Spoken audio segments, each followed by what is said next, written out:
नमस्कार प्रणाम। हम आप सबके छोट भाई शंभू कुमार सामर। तो आज फिर से हम लेके आ गए हैं एक शानदार मैटर जो हॉलीवुड सॉन्ग पे लाए हैं। हॉलीवुड सॉन्ग था लैला मैं लैला तेरी मैं लैला। यही सॉन्ग पे मैं एक भोजपुरी सॉन्ग लाया हूँ। ये ननद भौजाई का मैटर है। तो चलिए इसका मुखरा स्टार्ट करते हैं। खुलल बखूलाल चोली बखूलाल हमके बताव ननदो जोबन कैसे झूलाल।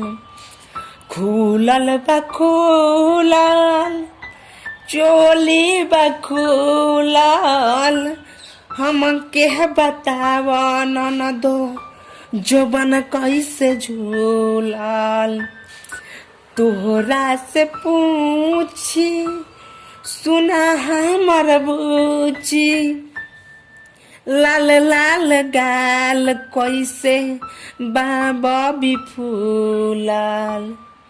खुलल बखूलाल चोली बखूलाल हमके बताव ननदो जोबन कैसे झूलाल।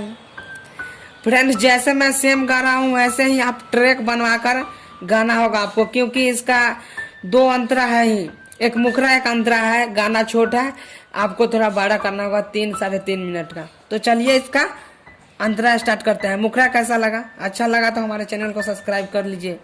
चलिए इसका अंतरा स्टार्ट करते हैं।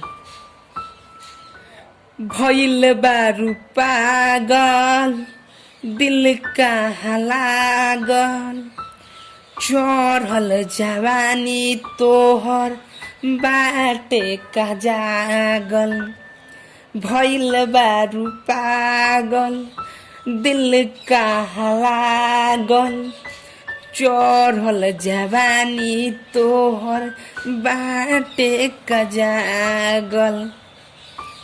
अब ही बमोजर धैले बदन सब कहे राइटर शंभुआ तो से बारू न घूलल।